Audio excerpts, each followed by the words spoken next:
All right, so today I'm going to talk about slashing with knives, right? And why it's important we train to slash and cut. So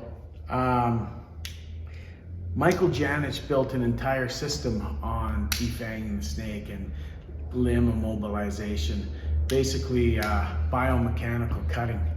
And this is one of the really good reasons to practice cutting, especially if you carry a sharp knife and a knife that's long enough to have the leverage and the cutting capacity to completely sever tendons and muscles like this, right? The Wharncliffe blade is what Michael Janich really recommends, and you can see his Jimbo knife is a beautiful Wharncliffe. So when it comes to this, there's other reasons as well. When I open my knife, there's a good chance that my opening will fail. And if I have the knife in like a position like this and I go to stab right away, it could collapse on my fingers, right? So if it's halfway open and I slash, then I end up closing the knife. Now that's not a good reason, but it is a potential possibility. The slash is one of the ways I can stop a person from being able to use their limbs, right? From being able to hold on to a knife. If I cut off someone's fingers as we work our way up, that could definitely take away the grip, right? If I cut through these tendons, that could take away the grip. If I cut through the bicep, he no longer can fold his hand. If I cut through the tricep, he can no longer extend his hand. These are all things that I just watched Michael Janich go over in a video, and I thought this is something that I need to address. Janich really emphasizes cutting into the quadriceps just above the knee to take away someone's ability to stand up. And he adds the cut to the hamstring as well. So the beauty of Mike Janich's system, Martial Blade Concepts, is that he has created a system to scale your use of force with a knife. Now, would that help you in court? I doubt it, because as soon as people see a knife, you will be judged. So be aware of this. You will be judged as being outside of the norms of society. But the more we get this information out and the more we show that you can literally scale your use of force with a knife, the better it is for us as civilian defenders who have that lifestyle where we are prepared to protect ourselves and our loved ones with force and multiple scales of force. So let's look at some biomechanical cutting. All right, one thing I'd like to add too is a lot of people carry slip joint folders, right? So if you carry a slip joint folder, you cannot stab with that. But with skilled manipulation, in a worst case scenario, you can still slash with it. James Keating wrote an article on this, and as we follow what's being restricted to people in countries like Great Britain, a slip joint may be your only option if you're gonna have an edged tool that you can improvise as a self-defense tool. I hope it doesn't come to this, but this is the way our society is going, and it's good to understand that the slip joint pocket carry may be your only option when it comes to using edged weapons as tools of self-defense. Okay, I'm gonna give an example of training. Pierre-Luc's gonna be the bad guy here, and he's gonna go to swing that at my head. I'm gonna come on the inside here and cut through his tendons here.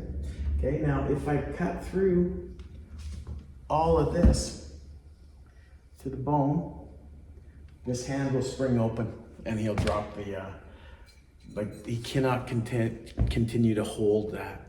So if I come here, boom, I cut, maybe I don't have to do much else other than, you know, threaten, or maybe I do, right? But if I step back, boom, and I cut there, maybe that'll be enough, maybe it won't, so I can cut again, okay?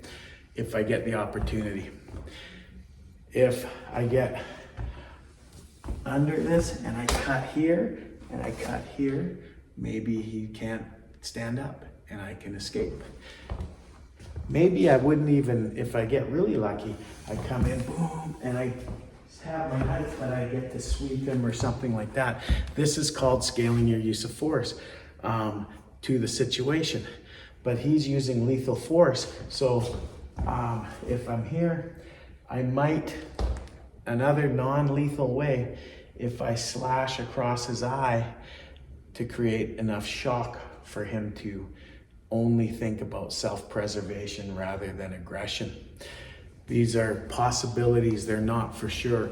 These are just ideas and tactics, okay? When we train our counter cutting, we drill, right? So Pierre-Luc might feed me angle 1 and I cut. He might feed me angle 2 and I cut. Angle 3, I cut. Angle 4, I cut. Now, not all of these cuts are gonna be effective on stopping him, but some of them might, right? Especially if I get to the inside here. Okay, this outside cut won't do much to take his grip away, but it's still gonna diminish him. Now, if I have more range opportunity, I might just cut and move, right?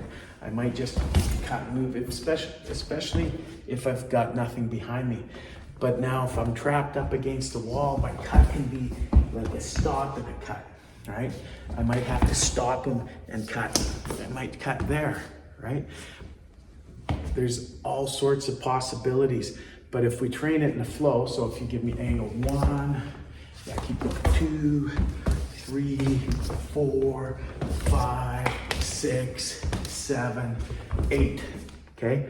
Here we're counter cutting, and then I would feed Pierre-Luc 1, 2, 3, 4, 5, 6, 7, 8, okay?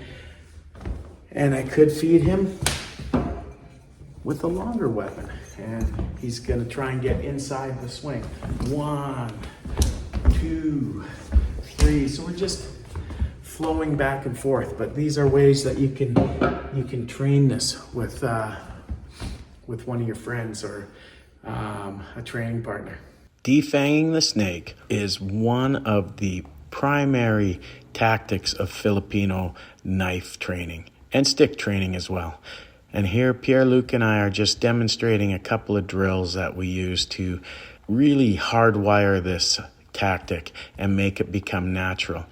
Now, these don't mimic fighting perfectly, but what they do is give us reference points of cutting that if we practice and practice and practice, we will eventually just program ourselves to slice the limb when it is presented to us. It doesn't matter if it's a knife-to-knife situation, which we train for a lot in Filipino martial arts, or if it's a knife versus another weapon or no weapon. If the limb is presented, we will instinctively slice it. We'll instinctively cut it, and we will become very good at seeking that. The other drill that I don't show here is sparring, knife sparring.